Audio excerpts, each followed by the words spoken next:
before we go to break, let's talk about George W. Bush. Remember, Lewis, when we heard from George W. Bush about the fetus in a jar? Not the Metallica song, Whiskey in the Jar, which was actually, that's a cover. It's not Metallica. I forget who originally did that song.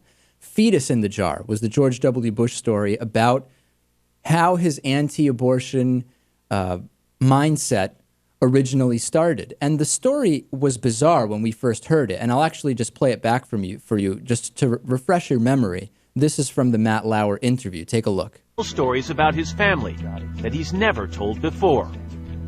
And one of them is a poignant story you tell about your mom having a miscarriage when you were just a teenager. Yeah.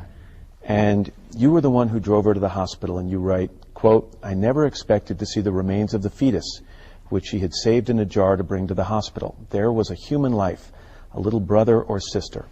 You and she had never talked publicly about this story until she gave you permission, right, to write about it in this book. And that's why you're asking me, because had my mother said, "Son, I don't want you talking about it," it wouldn't have been in the book.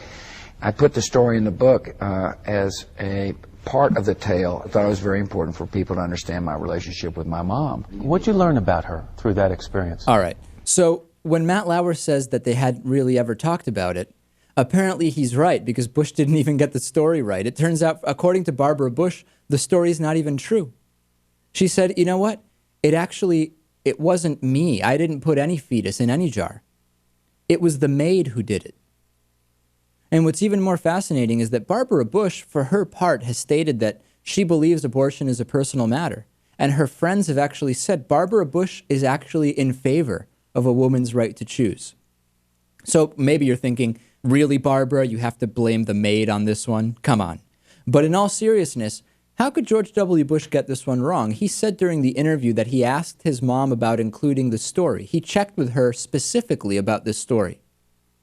And he published something that was wrong. I mean, come on, George. It's bad enough to rewrite American history, but your own family history, you have to rewrite that too? On the other hand, at least he's consistent, Lewis. He wasn't upfront about weapons of mass destruction either. So maybe fetus in a jar is not a big deal. Fetus in a jar, not as big a deal as WMDs, certainly. But I think he's always had a problem getting his story straight. That seems to be the case for sure.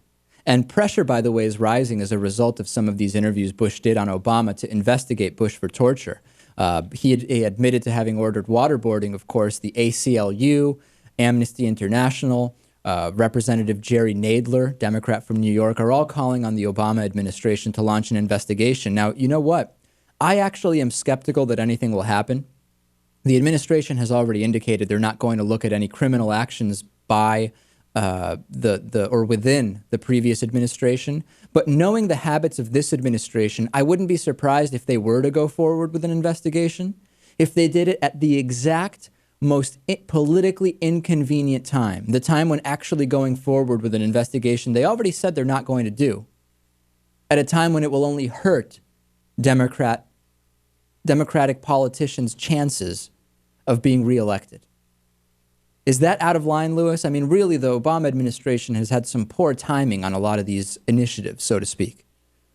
I don't think it's an important issue at any time. I think it's over and done with. Obviously, they need to focus on 2012 and more important things. So Lewis agreeing on a forward-looking strategy.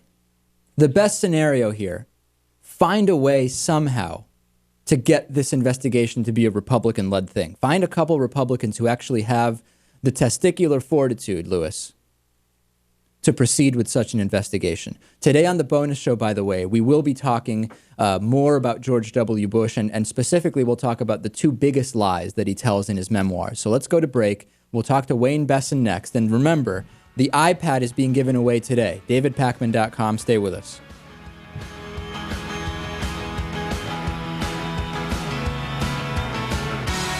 The David Pakman Show at DavidPakman.com.